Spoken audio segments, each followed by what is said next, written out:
Cheers. My God. Oh my God. Does any club put you through the ringer like this one of ours? Hello, everybody. Welcome back. It's Connor here.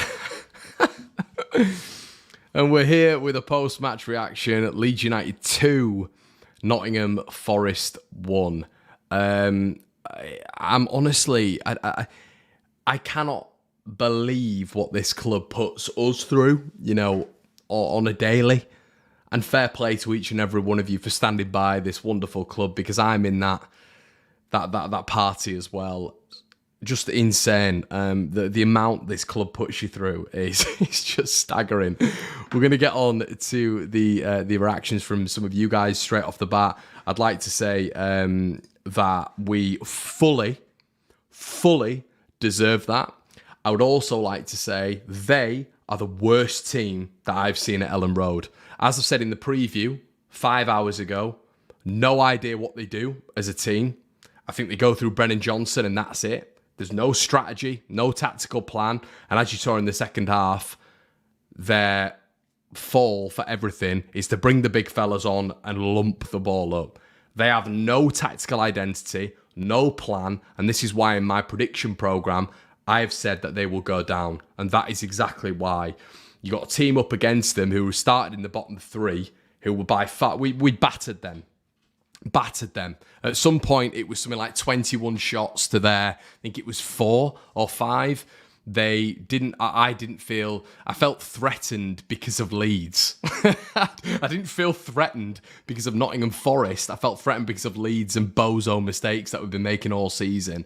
They didn't bring a single thing to the party when it came to real threat or real ideas or pulling Leeds apart. And I'm going to get onto that in just a little bit, but I want to get onto a few of your comments. Can I just say the transformation of Firpo is nothing short of miraculous. We're going to get onto that in a little bit. Roca outstanding. Mckennie and Harrison, superb. Shout out Scooby-Doo, who was on my stream beforehand and said Roca was going to have an absolutely crap game. Shout out to you, mate. Shout out. Wrong. Again, I presume. Again. Mark Roca, we're going to get onto him in a little bit, by the way. So I've got a few people to talk to about him. In probably the most high-pressure game this season. Remarkable. Absolutely superb today. Leads up to 13th. Buzzing, as Sujal says, as GDHM said as well.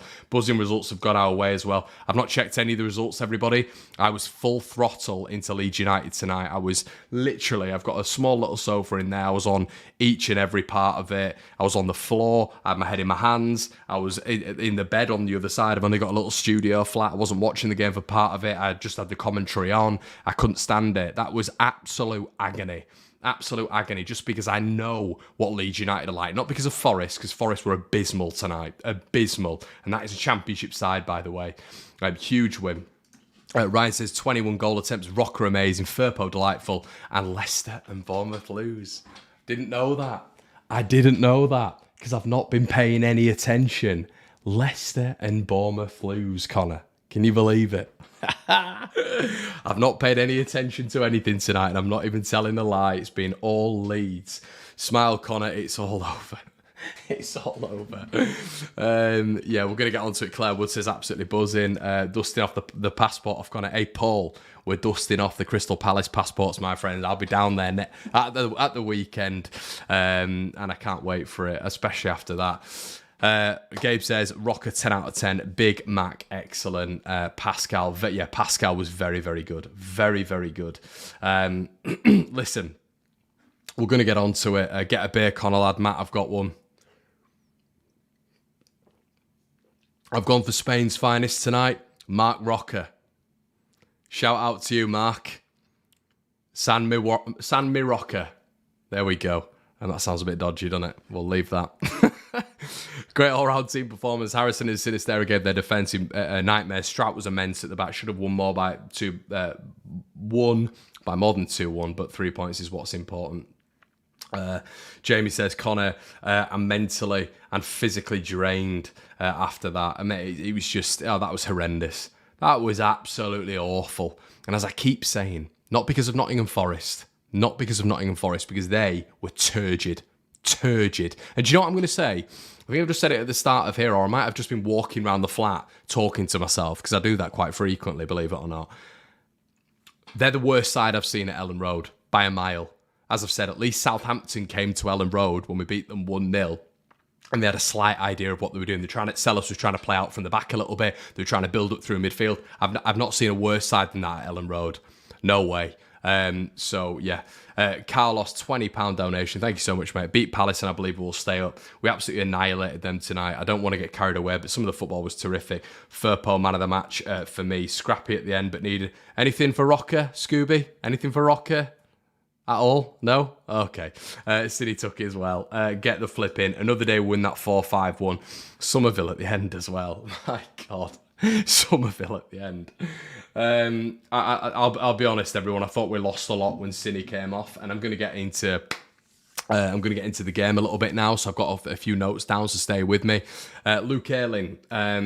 I thought in the first half he was pretty poor, and listen, we've won the game, but their goal was through him, giving the ball away again, which is what we saw against Arsenal. Unfortunately with Luke, I think the consistency is going to be a problem, and that's why I don't think he should be our full-time right back going into next season. Listen, he's been an excellent service for the crew, for the group, for the squad, but I'm not 100% sure he's a starting 11 football player, to be quite honest with you, in the Premier League. I think you saw a lot of discrepancies, and I thought you saw sort of deficiencies, I should say, in the first half, and I think they led to 3 counter-attacks that Nottingham Forest had in the first 20 minutes, two of which didn't come to any avail, but I thought, well, obviously one of them did, and I thought that was, one of them was a corner, which then hit the bar with Emmanuel Dennis in the first sort of 3 or 4, I believe it was 3 or 4 minutes, might have been 9 or 10 minutes, I can't quite recall.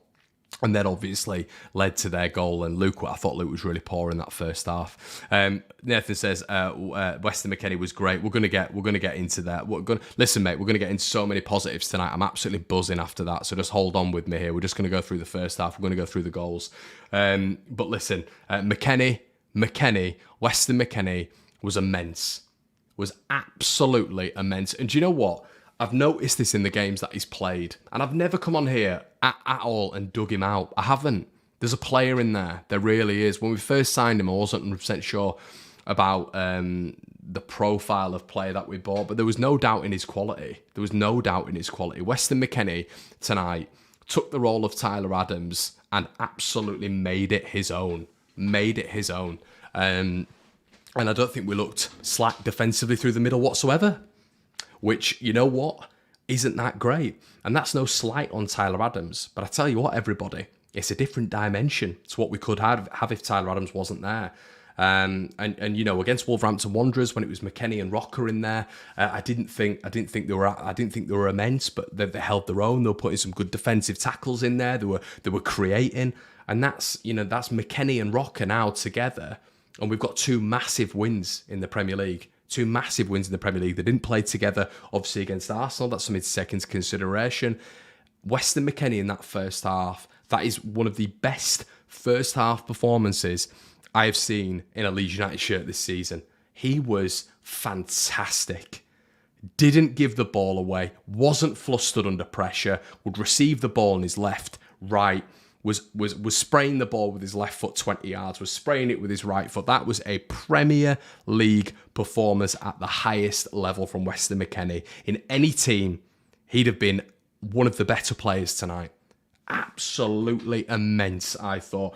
He dominated that midfield. Dominated it. And we're going to get into my other boy in a minute, by the way. The boy who never gets enough credit from the Leeds United fan base. We're going to get onto him in a little bit, because as soon as I was putting out that he was having a superb game, I had a lot of people tweeting back going his name and then laughing faces, which is hilarious, isn't it? That's a genuine agenda, because he was immense tonight. Weston McKennie, Bill, we're going to stick on him. I thought every attribute, cylinder, fragment of his game tonight was just immense. I thought he died off a little bit in the second half. Naturally, I thought there was a little bit of fatigue coming into his game, but that's because he was doing so much. And it definitely gives us a different alternative. And this isn't me getting carried away at all. At all. When you win 2 games with a midfield partnership in the Premier League, when they've been together consistently, you've got to consider that. Especially when one's at home and one's away. against your relegation rivals. And there's tenacity, there's bite, there's leadership in there. That's without Tyler Adams. That's without Tyler Adams. And I thought, listen, we'll get on to Mark Roca in a little bit. Because we're going off on one with Mark Roca tonight. XG philosophy, Leeds 2.34, Forest 0.88. I thought they were awful, as I keep saying, awful. The worst team that has come to Ellen Road this season, and the worst team we played at their place as well. This isn't me being bitter whatsoever. But when I was talking about them being in my bottom three, they are in my bottom three, and they were getting too carried away. You know, they beat Liverpool, and that was it. You know, they were staying in the Premier League, and that was that. Well, they're below us now. This is Nottingham Forest, who absolutely hate Leeds. And I love it, to be honest. I do love it. I love that when, you know, you got a team, you get teams, because everyone hates Leeds, but when you get a team who really hates Leeds to the bone, to the fibre, yeah, you love sticking one over. It happened with Derby, it happens with Forest, you know what I mean? It's always great. So yeah, and they were very, very poor. Leeds Tribe says, we were by far the better team. The only threat they had was when we gave the ball away cheaply and we broke. Bang on, had enough of Bamford. We're going to get onto that, Mikey. We're going to get onto that because we've got to talk. I try on this channel not to get too carried away, as you guys all know, and I'm trying to give it a bit of a balance on this one. So we're going to get on to Patrick Bamford in a little bit. It's genuinely brilliant seeing them cry, especially because they went 1-0 up. And one thing that's not going to be spoken enough of tonight is the fact that Leeds United responded. Leeds responded with a lot of character tonight. We went 1-0 down early on, as you can imagine. There was nearly things flying across my flat when that happened because it was such a cheap goal to give away. Luke Ayling's fault, in my opinion, again. Cine sort of gingerly maybe stepped out of the tackle a little bit with Mangala, and it was too easy. It was way too easy. And obviously, Emmanuel Dennis hit the bar in the first half. And once again, for me, that was Luke Ayling losing the ball on that side. And that's what we're continuously seeing in the Premier League. You're going to get punished with that. Hence why next season, we need to go into this season with a fresh right back, a really good, proficient right back. And I think Leeds will do that. But yeah, we're gonna get on to the best bit in a little bit. Just said on Joe's channel, Pascal the Gladiator, my man of the match. He's been class tonight. He was brilliant. He was immense. And Sean, you bang on, mate. Appreciate the donation. He was absolutely superb tonight. Blocking. There was one chance, not chance, but they had an effort on the edge of the box. It was Andre Ayew. Strauch's the first one to get out to him and block it. Listen, this is a guy who's been getting a lot of stick. And I've tried not to give him too much, but I think he's been out of form. And I agree with a lot of people that he has been out of form. But when he's come in tonight, well, I thought when he came in the other day as well, he was brilliant, absolutely brilliant.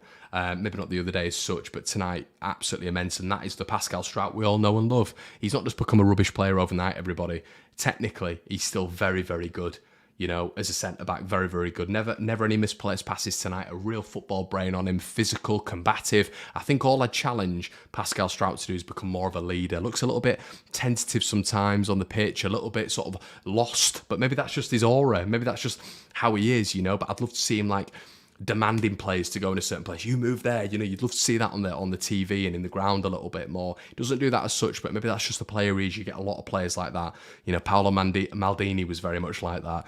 But yeah, I'm not comparing Strouk and Paolo Maldini, although they did look quite similar. Sujal says, a little shout out for King Xavi, who has now won 10 points. I mean, Sujal, what a fantastic comment that is. 10 points. 10 points. Where are the Jesse Marsh shouldn't have been sacked group? Where have they all gone? Are they not in the chat anymore? Have they just vamossed? I think they have. They've all vamossed. Gracia is a late manager. Connor, would you take a draw versus Palace? No, mate. No, I want to win. They're Zaha-less. We need to be winning that game. We're not doing this thing where we lower the standards all of a sudden, everybody. Those standards need to be maintained. Leeds need these 6 points, and it will put Leeds in an incredible, incredible position. Because as we saw when we beat Wolverhampton Wanderers, we're still not out of it properly. We're still not out of it properly now. I know we're 13th, it looks excellent. Goal difference is brilliant, but we're still not out of that bottom three chat yet. We're not. You know, it just, as we've seen throughout all of this season, it takes one weekend, you know. So, yeah. George, yeah, icon of Roca was rubbish again tonight. Yeah, it's funny, isn't it, mate? They've all gone hiding now. As I say, mate, put a tweet out saying how brilliant he was. I was getting loads of people commenting back saying Roca. I was like, I couldn't believe it. I can't believe it. It's just a straight out agenda against Mark Roca. It's staggering. It was superb tonight. Best game in a Leeds shirt. But I thought in the first half, Leeds lacked a little bit of potency, and I think that's something that's followed Leeds United throughout our entire season. I think that potency, I think that vibrancy in attack, that efficiency in front of goal is still something that's missing. You saw that with Somerville at the end. I mean, I always missed that. I've no idea. We'll get on to Patrick Bamford in a little bit. And do you know what? I want to give a big shout out today. I want to give a big shout out to somebody who I don't give a shout out enough to, Jack Harrison. I thought he took the game by the scruff of the neck, especially in the second half. I thought you had Weston Mckennie. I thought you had Mark Roca. I thought you had Pascal Strauch. And I thought you had Jack Harrison taking the game by the scruff of the neck tonight.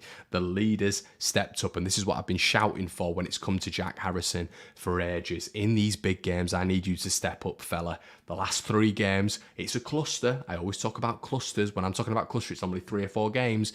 But he stepped up in a very, very important moment. That was a very, very important first goal because Forest were doing what Forest do. They scored, they reserved, they went back into a back 12.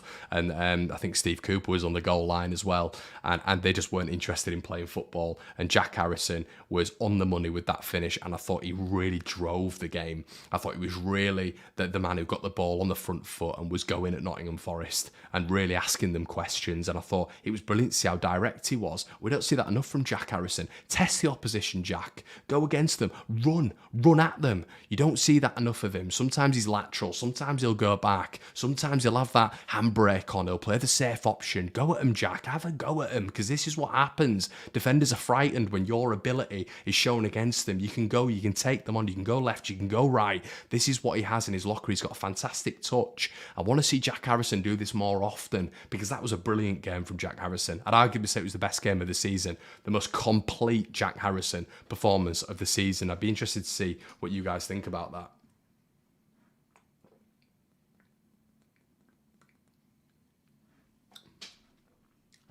Leeds Tribe says, absolutely buzzing. Get in, Leeds. March on together. Mckennie and Roca were class performance from everyone. Yeah, Willie and Verba still have to come as well. And guys, what you got to think as well is we did that without Verba. We've done that without Willie Nyonto. We've done that without Rutter. You know, Rodrigo came on for a little bit of it. But we had a lot of artillery there. A lot of artillery that didn't come on, that didn't feature. Yes, Lucas, we can talk about the Sinistera finish. Now, this is exact. Sorry, I'm just going to get into a couple more comments. Sorry, Barney, I didn't catch yours there, mate. Connor, did you not feel like a few offensive subs would have put the game away? Yeah, Xavi has a little hesitation with subs. Barney, I think you're actually spot on there, mate. The only negative I can see with him, and I understand what he's trying to do, and he's done it. Listen, we won the game tonight. I thought when he brought Sinistera off, that was the wrong substitution because what Sinistera was doing was linking play. What he was doing is taking 4 Forest players out of the game. You literally saw 2 midfielders drawn towards him, a striker and then a fullback. That literally was taking 4 players out of the game with how good he was technically. He was absolutely immense in that first half. Him and Firpo, what a combination. And Sinistera, this is literally people in my preview saying he was crap. Oh, are we this fickle? Sinistera, crap. Because he was playing number 9 against Arsenal, against Gabriel, Rob Holding, and the best defence in the league. Are we serious? Come on, everyone. Let's watch football a little bit more. Let's engage those brains. Sinistera is not a crap football player. And suddenly everyone will turn around tonight and say how brilliant he was. He wasn't a crap player when he was playing against Arsenal. He wasn't a crap player when he's on the injury bench. He's not. He's a brilliant player. He's a technically gifted player. Hence why you had half of Serie A after him in the summer. And hence why Feyenoord offered him a new contract and didn't want him to leave. And hence why Leeds had to pay 25 million quid for him, even though he's had an abundance of injuries. That should chop that price in half. It doesn't, because Sinistera is a quality player, and on his day he can absolutely destroy any team. Listen, Sinistera, I can completely understand why Javi Gracia played him at number 9, and let me tell you why. The reason he played him at number 9 was because Rodrigo struggles to link attack and midfield.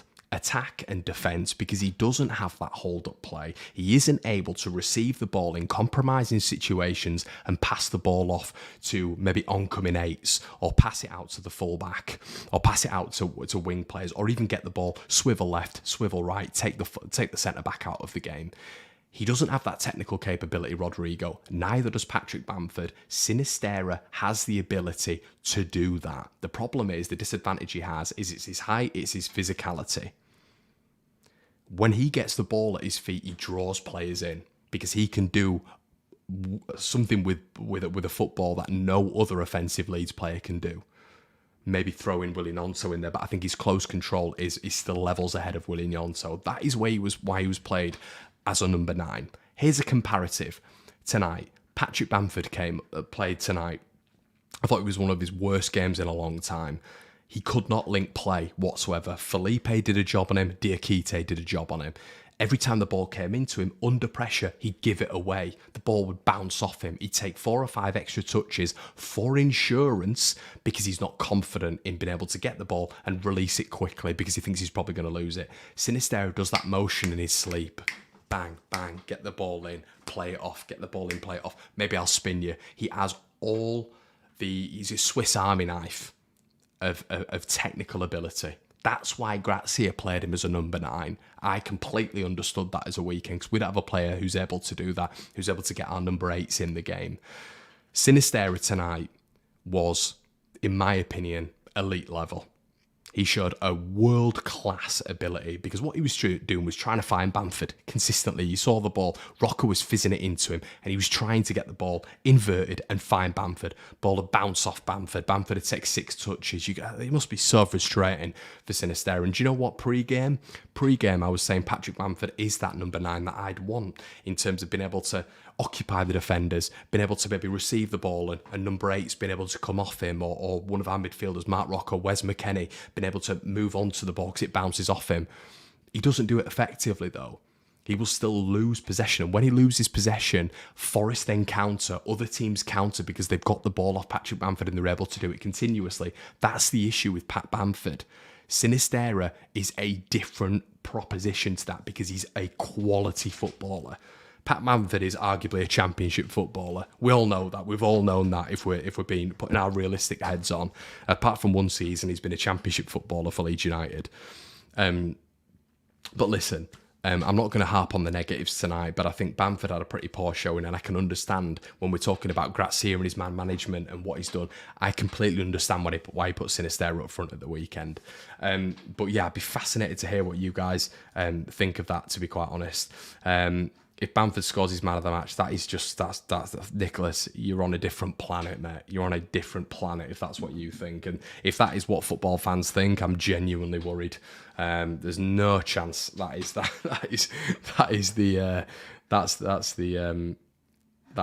it is. Roca was different gravy today. So let's get on to him, shall we? For me, the best player on the pitch. The best player on the pitch by a country mile. Mark Roca was immense tonight. I thought his ability to get the ball, and he played Bamford through twice. Bamford wasn't able to finish, quite simply. Roca was combative. He was defensively astute. He was doing all the things that Tyler Adams does. I thought he was breaking up play exceptionally well. He was aiding Weston McKennie's game as well. They were playing very, very nice interlinking play between each other.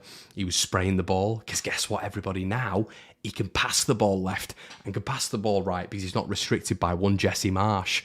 So you've seen Roca really start to develop a little bit of confidence, a little bit of rhythm, a little bit of flow.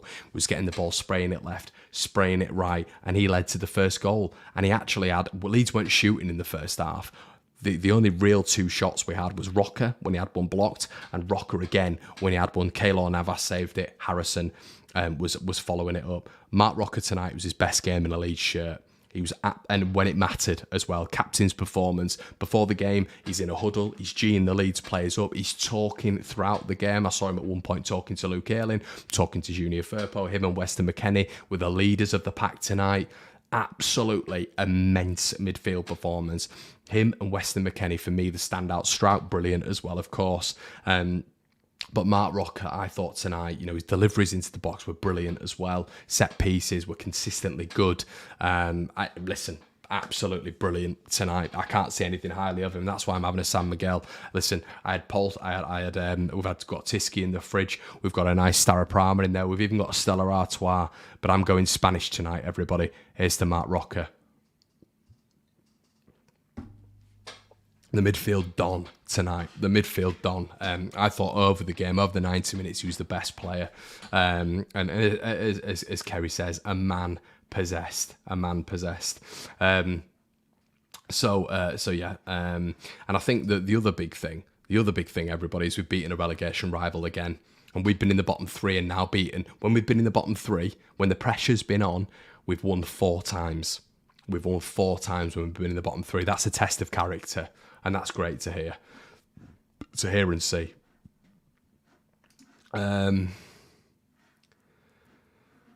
About time. Waffle Mark, he's been brilliant anyway. Maybe not brilliant, but he's been very good. Shame he's been in a crap system under Jesse Marsh. Final ball, great result. Yeah.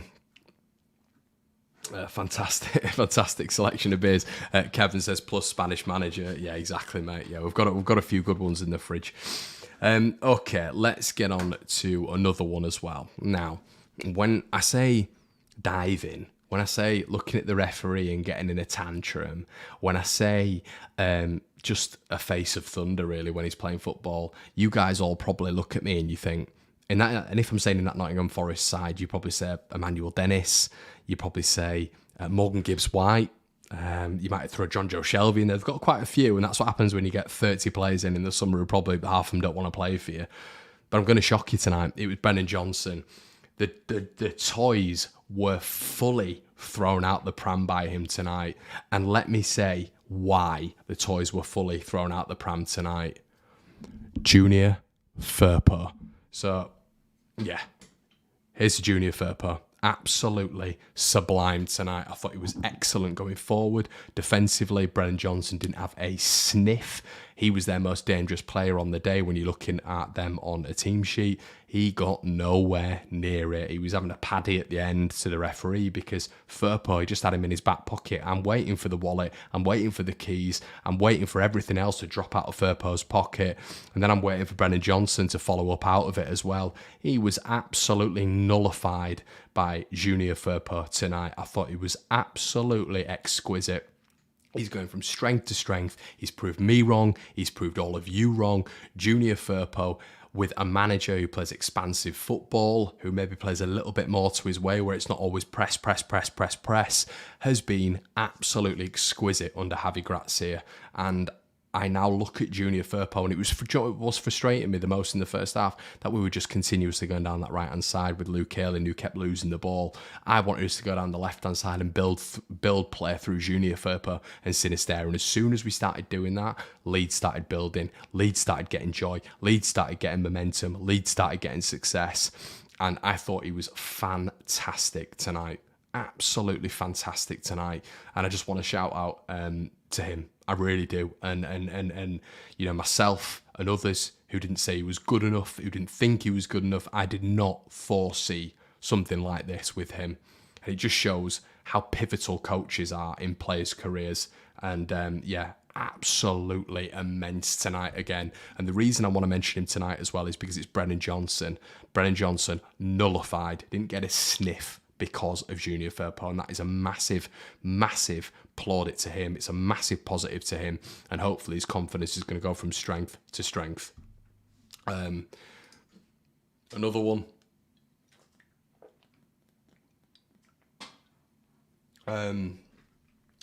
Commentator said Firpo was going bad going forward. Oh man. The partnerships in the game were superb. Mckennie and Roca, Strauch and Cork, but mainly Firpo and City. Yeah, they were just brilliant. They were absolutely fantastic. They were really, really, really good. I'll hold my hands up. I was in the give Firpo a lift to the airport clan. Hey, Lappers, at least you're admitting it, mate. You get lots of fans who come on here and just say, where are the Junior Firpo hating clan? Nobody was hating on him. They just didn't see performances that were good enough. At least you admit it, my friend. I'm in that clan as well. Econ says, hard to choose a man of the match for me. Listen, I know you guys all think that I've got a some sort of agenda when it comes to Matt Roca. I don't know what that agenda would be. I just think he's a really good player. I'm literally shining a light on a good Leeds United player. I don't understand why weirdos just want to come on here and berate the guy. I don't understand it, to be quite honest with you, when he's one of the better performers. I understand it if he was one of the worst performers, but he's not statistically. He's just not. So you're wrong. You're just simply wrong. When it comes to Premier League standings, in terms of passing efficiency, in terms of everything, he's just wrong. He's been inhibited and restricted by a manager who didn't want to play with width and wanted to absolutely kill midfield players. As Junior Firpo came out and essentially said, he paraphrased in his interview earlier on this week, restricted by a manager who wanted to play narrow, who only wanted to play in a central way. That's what happens when good players are put in these sorts of systems. They're restricted. That's why it's the manager's fault. That's why the manager's not in the job anymore. And that's why the manager will never get another Premier League job. That's what it is. So I was buzzing for Mark tonight, and it was good that he shut a lot of haters up. I think Weston Mckennie as well. Immense. Pascal Strout was great to see him back on the bandwagon. There's going to be one player who I am gonna talk. I'm going to talk about, and I don't want to talk about anything in a negative way, but it's difficult for me not to. I'm really struggling, and I think this is something Leeds need to address. Bradley says, like the video, quality content as always. Bradley, I really appreciate that, mate. If there's 100 likes on this at the minute, there's nearly 1,700 of you in the building, so you don't have to like it for me, but at least like it for Leeds United winning. I really appreciate that. It's free to do so, everybody. It just makes it show on the algorithm a little bit higher for a lot of other Leeds United fans, so they can see the content, see your comments, see the engagement. So I'd really appreciate that. I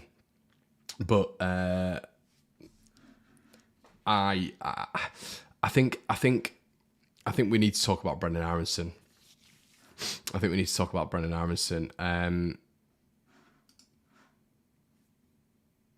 Sujal.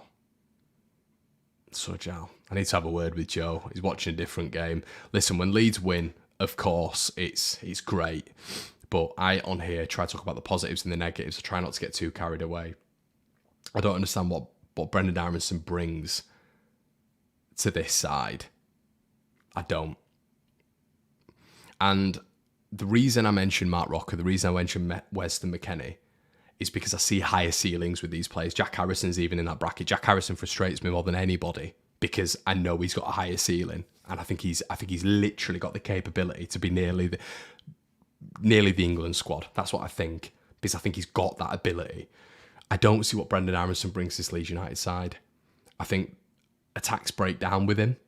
I think he's got a poor strike of the ball with his left side. I think he's got a poor strike with his right side. I think he runs round a lot. I think he puts effort in, and I think that gets him a lot of plaudits with Leeds fans, because Leeds fans do tend to rate effort higher than technical ability sometimes, and end product, but he has none of that. He scored one Premier League goal this season right at the very start, but I think tonight Leeds could have dispatched of Nottingham Forest very, very early if he's getting the ball in that central attacking midfield role and been able to actually do on the ball what players can like Sinistera can do, Harrison can do, Somerville can do, Rodrigo can do, even Bamford can do at points. I really struggle to see what Brendan Aronson brings this Leeds side, and I think he's inhibiting this Leeds United side when it comes to offensively being able to produce moments. I think he loses the ball too much. His passing efficiency is woeful, and he can't shoot. So what does he bring? It's really tough for me to say this because I don't want to be on a match review, but I try to give a comprehensive review. It's not just all about vibes FC. It's excellent what we've done tonight. We've spoken about some excellent performances tonight, but he shouldn't be in the starting 11 against Crystal Palace for me. There's nowhere near. If football's based on a meritocracy, which we've seen with Javi Gracia, he's nowhere near it.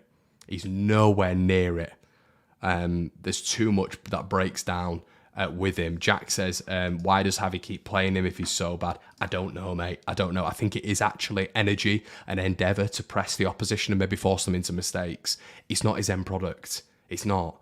On the ball, he's atrocious. So I think it's genuinely his energy, his endeavour, and I think if Leeds United were in the summer and they had the option to buy a central attacking midfielder or a better number 8, they would do so, 100%. I think they'll know. And 30 million, I just think you should be producing a lot more on the ball. And I think tonight we saw several attacks break down when it got to Brendan Aronson. I just want to touch it on that. I don't want it to be too negative tonight, because it shouldn't be. It really, really shouldn't be. But I need to be balanced here. I really do. I can't just come on here and just blow smoke. I think, Meg, why? Why is it harsh? Give me reasons. So what did he? Cooper Trooper, he played well. Tell me, what did he do? What did he do? Tell me what he did. That was great. Was it his passing? What was it? If you tell me energy, endeavour and effort, I've got no interest, because every Leeds United player should be given that. Every Leeds United player should be given energy, endeavour and effort. The 3 E's. I'm not having anything like that. We need to talk about on the ball. We can't just be shrouded at the minute by we've won a game, so this is what happens. We all get very excited. It's not for me. Do you know what? Josh says Aronson would have had at least 1 assist if the clown up front could finish. Connor, we won, lad. I know we won. Oh, God's sake. So don't get too sensitive about it. It's just a discussion. We're to review the game. Do we want to talk about Bamford? Let me know in the comment section below. There are glimpses where you see there is talent, but the negatives outweigh the positives. Energy is useful to tire them out. Fair enough. If we spent 30 million on energy to tire them out, I guess that's that. I need to reconfigure my expectations of what a £30 million signing should be. Okay, so excellent win for Leeds United tonight. Let's talk quickly about Patrick Bamford. I'm not 100% sure.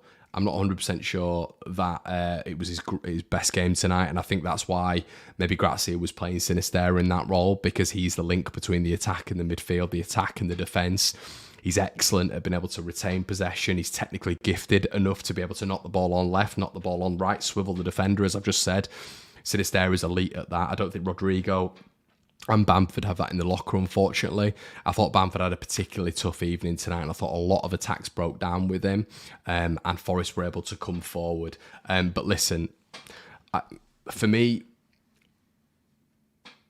Chemical Echo, by the way, look at this, how I look at it, kind of swap the price of Aronson and Nonto, and it sounds better. Or the positions, mate. Or let's utilise a little bit of Rutter and play it around. But yeah, maybe we just don't have the profile to fit in that position behind Rodrigo and Bamford. Maybe we just don't at the minute.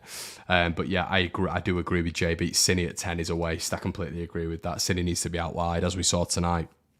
But Bamford's a struggle at the minute. I think he's a struggle at the minute. Rutter's not a number 9. He's not a striker, so he's never going to play there, and he shouldn't play there, by the way. Bamford's a worry, I think.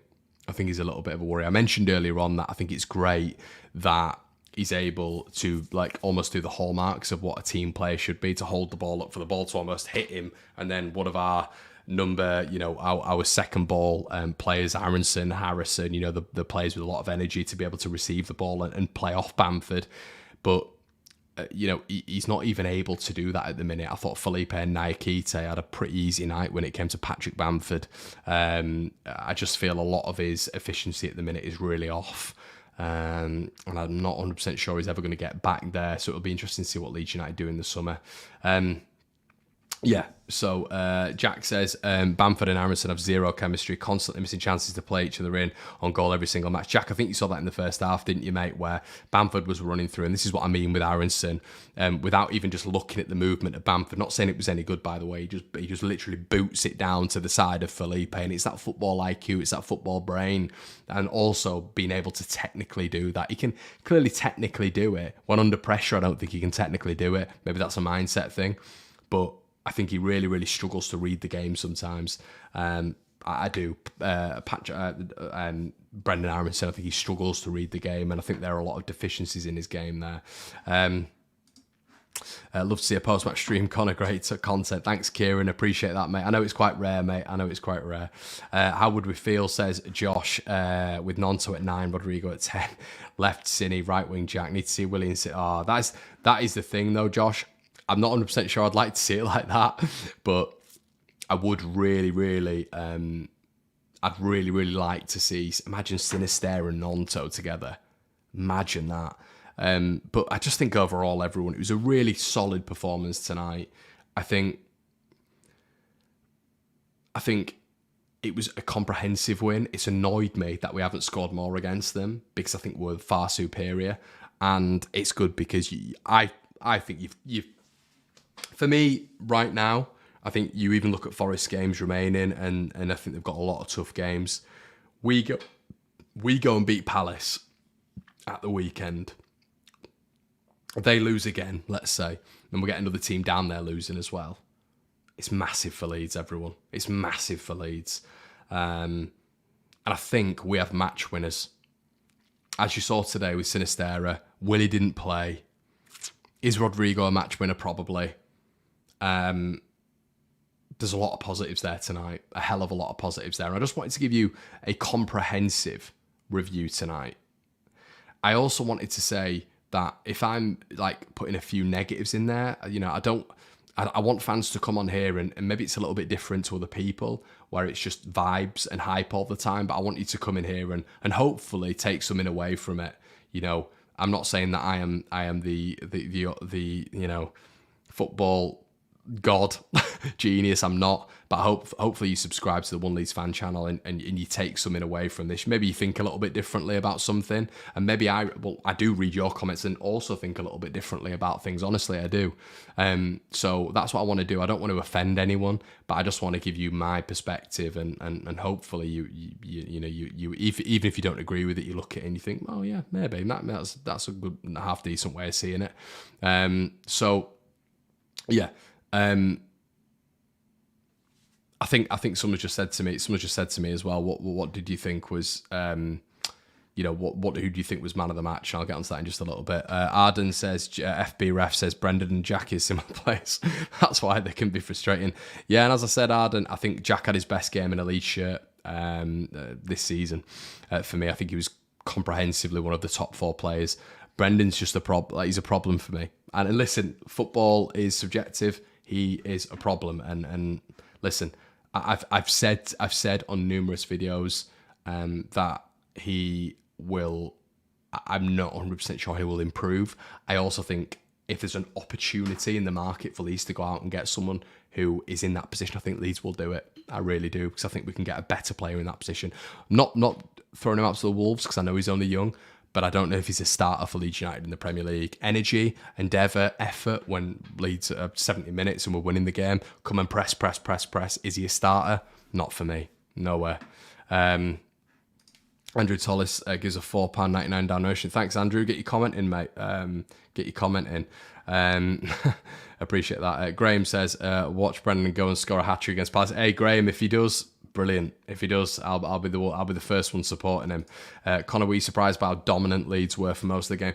I actually wasn't, man. I actually wasn't, TJ, because they were crap at the Forest ground as well. They were crap, and that's the most frustrated I've been this season because they were just woeful. They were terrible, and we somehow lost the game after having an XG that far surpassed theirs. They had one decent chance when it came to Brennan Johnson. Great finish. But overall, they were crap. They were basic. And Leeds, I actually thought, even under Jesse Marsh, were the far superior team. And we lost the game, and it was the most frustrating. And Jesse had to get sacked after that because that's a game you can't lose. And as we saw tonight, when you actually have a manager who's able to probably work with a little bit less than what Jesse had at the time, maybe in terms of Willie Gnonto being on the pitch, and maybe Rodrigo been fully firing, and Verba been on the pitch, and Tyler Adams been on the pitch. That's why Xavi gets results, because he's a half decent manager, and Jesse's never going to be in the Premier League again. Let's just have a look at some of your comments. Everybody's a few super chats coming in. Shame, but that's super duper. Liam Cooper gone, I feel. Hey Sean, what happens, mate, when a proper manager comes in? But then again, to be fair, listen, what I will say is the great one, Marcelo Bielsa, did also trust in Liam Cooper, didn't he? But I think that was more a leadership thing, not ability. Right, guys, I'm going to leave it there. Hopefully, cheers to you anyway. Cheers, Leeds United win. This is my Mark Roca beer tonight. It could be my Furpo beer as well. Who knows? But yeah, great. Fantastic to see that, Javi's picked up as many points as he had. Leeds are 13th in the division. But let's not lower our standards.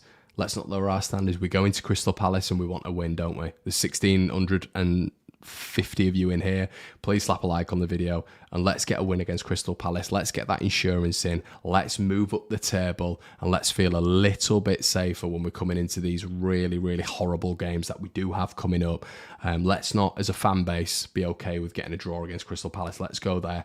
Let's go to Ellen Road. Let's win like we have done tonight. They're Wilf Zaha-less. They've got Wubui Woy in charge as well.